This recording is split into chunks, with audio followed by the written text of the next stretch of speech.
Okay, so last weekend, me and a group of my friends, including the guy who had just gotten married the night before, went to go see Across the Spider-Verse. So really quickly, I'm just going to talk about my thoughts on the first Spider-Verse movie, which I did not rewatch. So there might be some details I don't super remember. This is not a full review of it, but the short version is I fucking loved the first Spider-Verse movie. I loved the art style. I loved how these different characters had different art styles and how they all kind of mixed together, for me, surprisingly really well. I remember liking Kingpin a lot. I remember liking Miles a lot and his story. I liked the other Spider-Man. I guess Spider-People was probably the more correct term, I think. Anyway, I liked the other Spideys.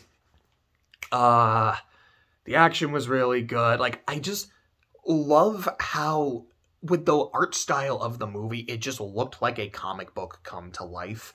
And I think I've said something similar about Puss in Boots: The Last Wish. I mean, it's a Spider-Verse, like, at least like, visually, it feels like it was inspired by Spider-Verse, and that makes me really happy.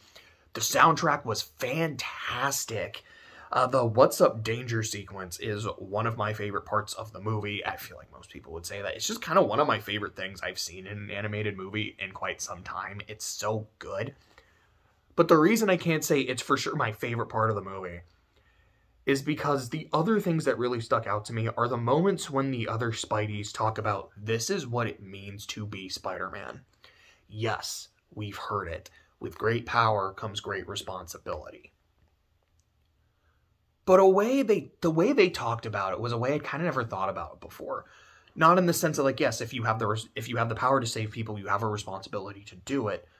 But it's, for every Spidey, that moment does not sink in until they've lost somebody. And it is that loss and knowing that I could have prevented it. It's that moment that turns you into Spider-Man, or Spider-Woman, or Spider-Ham, etc., etc. But that is the moment you become the hero. Because you know what it means to fail. You know what it means to lose.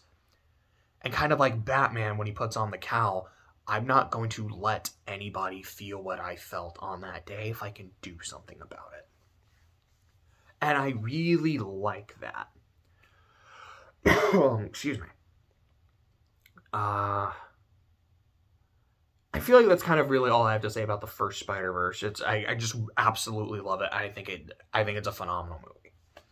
So going into Across the Spider-Verse, so what I try to do, if you're new to the videos, when it's a movie that is now in theaters, or it's something that's like still very new and fresh in people's minds, to avoid spoilers, I try to segment the video into 3 sections.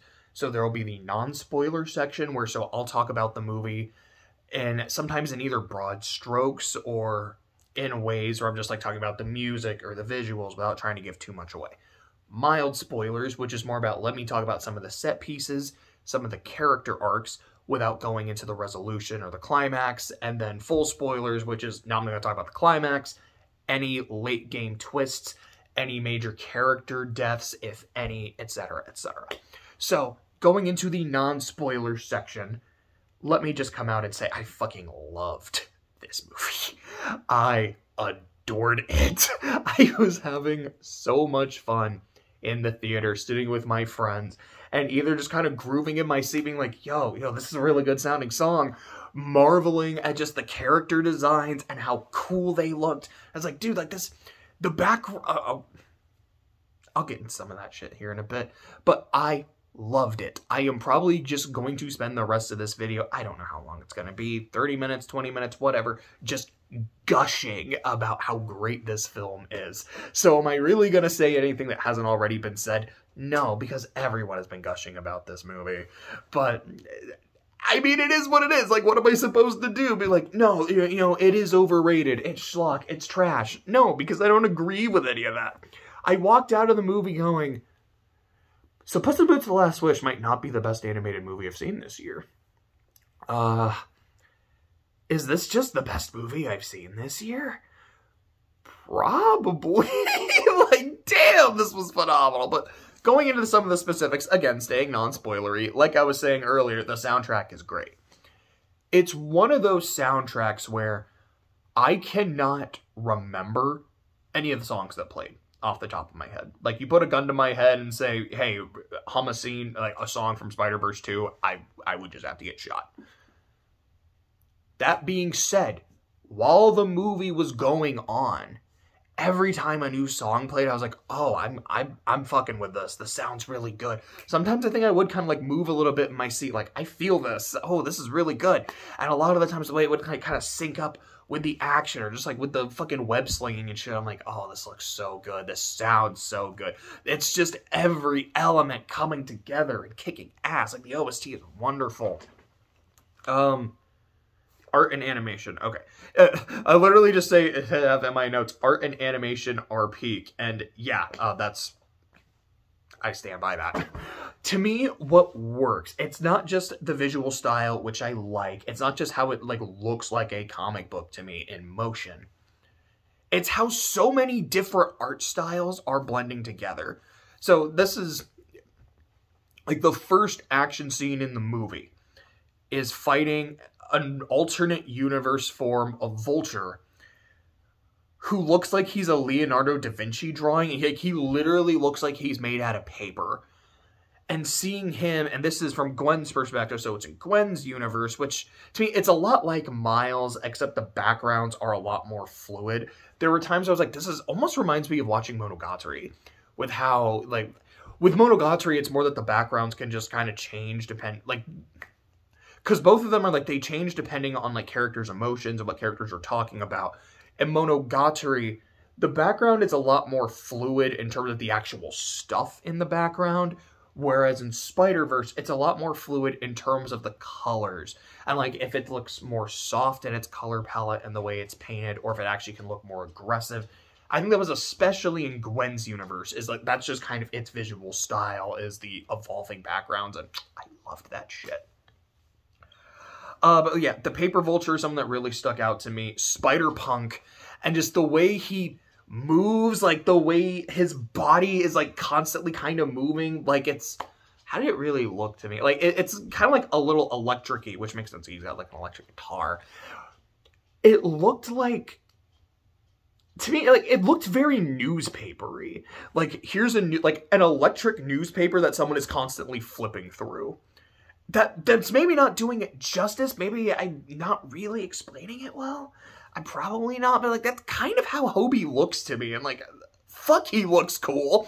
Apparently, it took them, like, several years to be able to just animate him, which is why he's only in a few minutes total. I'm like, but he's so cool. And even Miles, like, he's like, fuck, why is this guy so cool? And then when he sees him without his mask, he's like, how are you even cooler outside of your mask? I'm like, I'm with you there, Miles. This dude is just sick as hell. Oh, just another thing I wrote down, because this was definitely something I thought during the movie, was just so many wallpapers. Like, there were just so... I know it's something that's easy to say about a movie. You're like, every frame is like a painting. Like, oh my goodness, there's so many shots of this movie. Or if I could just save them and put them on my phone or on my computer, I would be happy, but I deadass would. There are a lot of times, sometimes it was just like, that's really cool. Like, just this action shot, I love it. Or like, oh yeah, that's pretty funny. But there are just times where you have like Miles and Gwen who are sitting upside down and looking at the city of New York. I think it's specifically in Brooklyn. And so you got like this upside down Brooklyn. I'm like, oh, that looks really cool. Just the way it's painted. Like I said, it's really just going to be me gushing.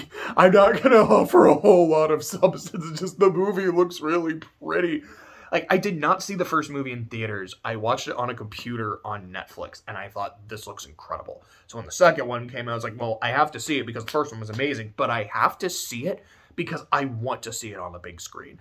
I want to hear that fantastic soundtrack. I want to be able to look at these giant fucking moving paintings. And I'm so glad that I did. So kind of moving on to the themes of the movie, again, kind of keeping it in broad strokes, because we're in the no spoilers, is a Spidey's relationship with their parents. You get a lot of that with Miles and his parents. You know, as a Spidey, you gotta keep secrets. And how do you balance that double life of trying to be a normal person while also having this great responsibility? So you've got a lot of that. You also have it in Gwen's relationship with her parents, or excuse me, with her dad, because I don't know if they ever say anything about her mom. Like, I don't know a lot of Super Spidey lore in the comics, so I don't, especially Spider-Gwen. I don't know if her mom walked out. I don't know if her mom died, but it's just her and her dad, and how her dad, George Stacy, is the police captain, so he wants to capture Spider-Man, or at least in that world, Spider-Woman. And Spider-Woman just, well, being a Spidey, is just, you know, always one step ahead, and whenever he is there, she just kind of fucks with him a bit. And how this is something that is causing a strain in their relationship that Captain Stacy doesn't even know about. And it's super fucking interesting to me. And, yeah, that's all I could say about that, and no spoilers. The fight scenes are fantastic. You get your web slinging, you got your spider sensing, you've got your shit talking, which to me is like, this is what I need in a Spider-Man fight scene. And it's there in spades. The Spot. Can I really talk about him in no spoilers? I'm not sure how much I can. I think I can at least talk about his first scene where he's introduced as just like the villain of the week that Spidey gets to beat the shit out of, and he has the power to put... So he's like a walking Rorschach test where it's like this completely white body with these black spots, and he could take a spot, put it onto something, and it makes a little... It's basically Portal. The first scene he's in, he's trying to steal an ATM, and it's a perfect Spider-Man fight scene. You got the web sling, you got the shit talking, you got the spider sensing, and it's really funny. And it's also just really fun visually as Miles is fighting this dude. He's like, yeah, this is just like a new villain of the week. I don't give a shit. And is literally just texting his parents as he's fighting this guy. And he's like, dude, you're not even taking me seriously. Why? Like, I want to be your nemesis. Like, you did this to me. Blah, blah, blah, blah, blah. And he's like, dude, I don't even know who the fuck you are. Also, give me a second. It's wonderful. Just go see it. Just please, if you have any interest in this movie, go see it. If you liked the first movie, go see it. If you liked Spider-Man, go see it. If you like good animated films, you like good animation, if you like good music, please go see this movie. It will be worth your time. So now we will transition into mild spoilers. So here's some of the things I feel like I can go ahead and talk about. So Gwen's dad, at the end of the first scene, so this is before you get the fucking title card of the movie, finds out who his daughter is. She takes off the mask, and he still tries to arrest her. And the scene, I think it's the scene before that, is when, you know, her dad's talking about, like, I need to get Spider-Woman, and Gwen is going through a lot, and then you get Gwen's backstory, like, how Peter died in her world. I cried. I wasn't, like, weeping. I was like, this got me really teary-eyed. And the scene of her being like, Dad, you know, I gotta go help people. And then she takes off the mask, and he's got the gun, and he's still reading her Miranda rights. That hurt. Like, that really did. I was like, oh, we're like 5 minutes in. The movie's already fucking me up. Oh, this is gonna be so good. So then after that, you get Miles fighting Spot. And so who Spot is, he is one of Kingpin's scientists from the previous movie. He's specifically the guy Miles threw the bagel at, which they reference like a couple times. And I've seen a lot of memes about, like, it's not the butterfly effect now, it's the bagel effect. Or how, like, wait a second. This is a movie about, you know, a villain whose whole thing is traveling the multiverse, which quick minute that, like, it's traveling the multiverse, and part of his motivation and shit has to do with a bagel.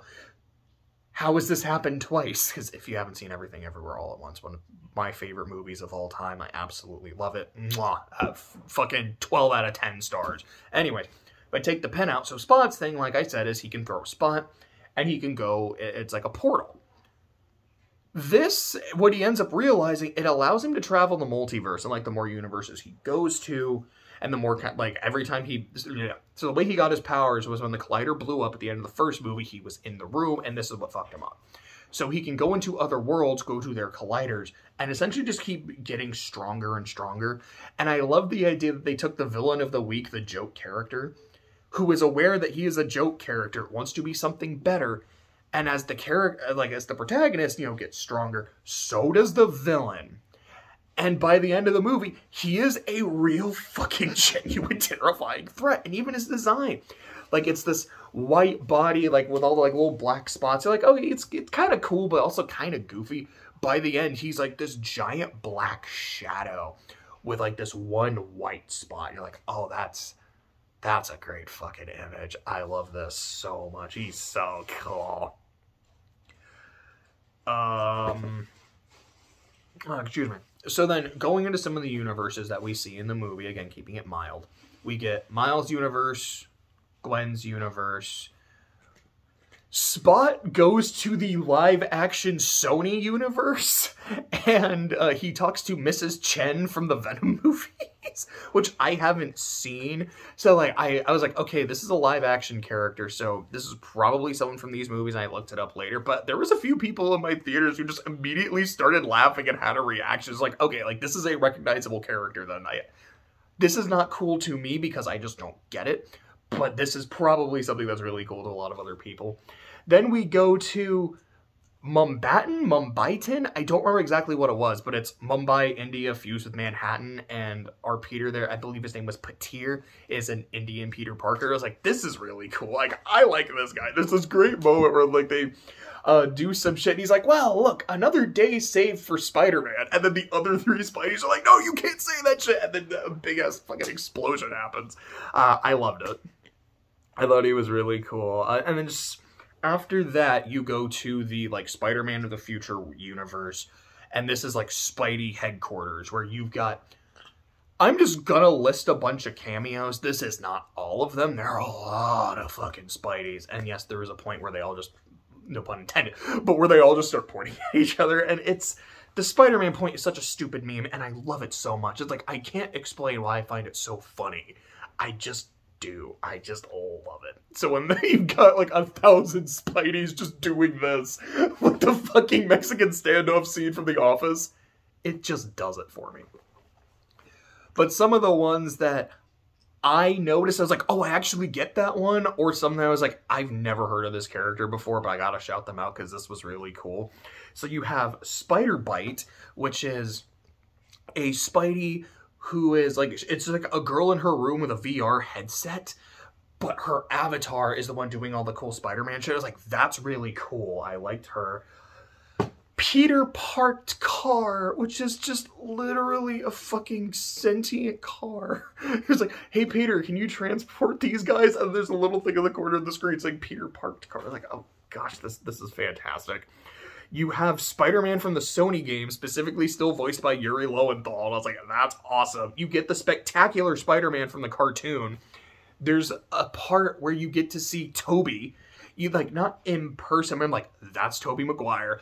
That's Andrew Garfield. I did not see Tom Holland. However, we got to see I almost combined both of his names. Donald Glover, also known as Childish Gambino from the MCU, because if you remember in Homecoming, he plays Uncle Aaron, he plays Prowler, and he specifically references, he's like, yeah, you know, like, when he's talking to Spidey, he's like, yeah, like, I've got a nephew, and like, he's hinting at Miles Morales, which we still haven't actually seen Miles in the MCU, and I would love to, because I freaking love Miles after watching these movies, man. But I was like, that's cool. Like, they actually brought him back, and there's a scene where he is interacting with Miles. Like, this kind of tickles me. Like, this makes me happy. This is a really good cameo. There's a cat Spidey. There's a dinosaur Spidey. I think they call him T-Whip. Okay, so I don't know if that was actually the name of the dinosaur, or if that was just, like, a sound effect of a T-Rex, you know, doing, like, a Spider-Man web sling. But I fucking loved that. Like I said, Mrs. Chen... We got to see the Lego Spider-Man, and we got to see, I think, J. Jonah Jameson in a few universes, and he was always J.K. Simmons. Which is still, like, quite possibly still the best casting I've ever seen in a superhero movie was J.K. Simmons as J. Jonah Jameson. I think I would say, like, Tony Stark is Iron Man. Yes, that is great casting. Robert Downey Jr. as Tony Stark. might be like right below it. Like there's been a lot of really, really good ones. But J. Jonah Jameson just absolutely stands out to me. So I feel like that's really all I can say in the mild spoilers. Like, this is the cool shit with the villain. These are some of the, like, really, like, fun cameos and shit and places they went to without going into the full spoilers. So here, I'll do a quick countdown. 5, 4, 3, 2, 1. So full spoilers. So as I talked about a little bit earlier, it's already been fucking 20 minutes. When I talked about the first Spider-Verse movie and how one of the things that really got to me is the responsibility of being Spider-Man. You do not become Spider-Man, Spider-Woman, Spider-Punk, etc., until you've lost somebody. Crying a little bit. Just a little bit.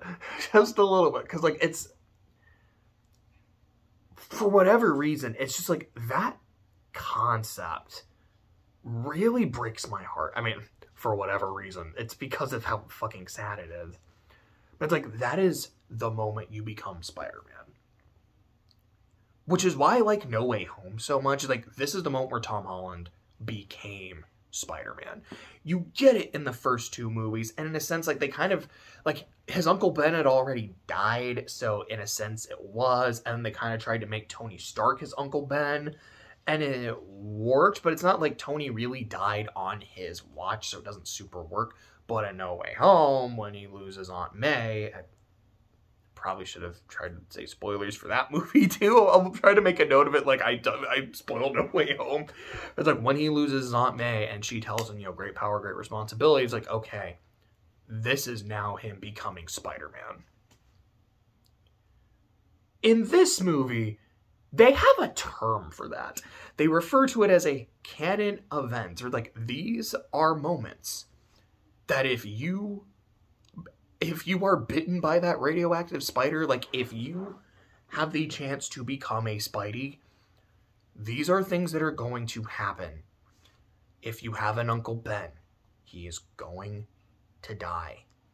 If there is a police captain that you have a strong relationship with, he is going to die.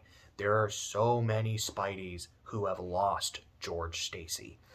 If you're close to I almost said Gwen Stefani, and I don't know why. If you're really close to a Gwen Stacy, you are going to lose her. And then the one time Gwen becomes Spider-Man, Spider-Woman, she loses Peter. Like, that's just how it works. And as unfortunate as that is, sometimes you do have to lose people. And they also talk about what happens if the canon is not followed. In Mumbattan, which I fucking love, he has such a great line. He's like, and this is the place where we talk about all the shit the British stole from us. His canon event is his girlfriend's dad is the police captain. That is his equivalent of Captain Stacy. And he's supposed to die for the canon event to happen. But Miles, who was in that universe when he wasn't supposed to be, saved the police captain and disrupted the canon event. And then Mumbattan starts to fall apart. Now, it is, I feel like, deliberately unclear if the destruction here is because Spot was here and, you know, just used a fucking, what do they call it, like a photon collider, particle collider, I don't remember. But, like, used the machine and got stronger and shit. If that's what did it, or if it's because the canon event was disrupted, or maybe it's a little bit of both. But, like, a canon event was disrupted, you do start to see a universe fall apart. When you go to the future and you get to meet Miguel, I believe it's O'Hara, the future Spidey, who's really fucking cool, by the way. I liked him a lot. His thing is, I view the multiverse. And then mine's like the Spider-Verse. No, that's stupid. I call it I don't remember what he called it. It's like the super active, aware, arachno something universe. Which now, saying it out loud, I realize is stupid. Thank you. Like, I love that. But Miguel's thing is like, I view the Spider-Verse. And I go and make sure that the canon events happen. Because when they don't, bad things occur. And by bad things, I mean, I have literally seen a universe deteriorate around me. Like, there was a version of me who died. And I said, cool, I'm going to go to his universe. I'm going to replace him. Because maybe, like, there's a version of me that was happy, and maybe I can have that too. And by spending time in that universe and the canon events not happening, I saw it be destroyed around me. Like, his daughter, my daughter, disappeared in my arms. And I can't let that happen to other universes. With great power comes a great responsibility, and we have a responsibility to save people. But at the same time, if we let one person die and we can save millions, we do have a responsibility to save the millions. Now, losing the police captain is a really important canon event, because Miles' father is being promoted to captain. And Miles realizes his dad is now going to die. And the reason he has been brought to Spidey HQ is specifically to keep him from going back and saving his dad. They also talk about how, Miles, your spider came from another universe. That is a universe that is supposed to have a Spider-Man but doesn't. And in your universe already had one, and your Spider-Man died saving you when you were somewhere you weren't supposed to be. If your Spidey shit never happened, he would have lived. That universe would have a Spider-Man. You are an anomaly. You are a problem. And this conversation hurts Miles, as it should. It's very understandable. And it's a pretty heartbreaking thing to hear. And him hearing that, like, Miles, you have to let your dad die for the greater universe. Like, for not just yours, because, like, if enough shit gets disrupted, it might fuck up all the universes. Like, billions of people might die if you save your dad. And it does make an interesting conflict of, like, all these Spideys who have had their canon events, who have had those losses, and either weren't able to stop them or understood the consequences of stopping them and said no. And Miles saying, did you guys forget what it means to be Spider-Man? We do have that responsibility to save people, to save everyone that we can. If I can go back and save my dad, I'm going to do it. If I could go back and save a random citizen, I would do it, because that is what the responsibility means to me. So the climax of the movie, which you may have seen in some of the trailers, like Miles having a chase between all these other spider people, and this is why. Miles is trying to go home so he can save his dad, and all of HQ going, we can't let that happen. And it's cool. It's really cool. I understand why some people don't care for it, though. Of the idea of, like, you mean to tell me that all of these Spideys are okay with letting someone die when they could save someone? Like, that just doesn't sit right with me. And there's a part of me that agrees, there's a part of me that disagrees, and I was kind of just talking about it. It's like, yeah, like, you have a responsibility to save people, but is that just... I guess to put it one way, in Tobey's movie, the Green Goblin goes, a sadistic choice. The woman you love, a bus full of kids. Now choose. And, you know, Tobey is ultimately able to save both. But if he wasn't able to, well, what's the right choice here? Do you save one person or do you save more? And I feel like that's kind of where Miguel was coming from. It's like, I don't want to take the risk of letting your dad live, because what if, it's like, okay, I understand that if you save him and nothing bad happens, I was willing to let a man die, and that's horrible. But again, I've seen what can happen if a canon event is disrupted and billions of people will die. One life is not worth billions, no matter whose it is. If it's yours, if it's mine, you kind of just gotta let that shit happen. It's an interesting discussion. I can see both sides. But ultimately, I do side with Miles. That is... It is the responsibility of being Spider-Man. You have to save who you can, whenever you can. And so, I think it is a really cool scene. It's a really fun climax. Something I did not bring up, because it is a bit of a spoiler, is when Peter B comes back, he does have a kid. So again, kind of the theme of like Spidey's parental relationships, except this one's from the other side. That I think is just really cool. Miles does end up going, like, if they call it the go-home machine, I believe. So he gets in the go-home machine to go back to his universe, but the big cliffhanger twist of the movie is it sends him to the wrong one. It does not send Miles to his home, it sends him to the home of his spider, which usually is the same universe, but because for Miles, it's not. Or like because of what happened with Miles, it is not, so he goes to a different universe.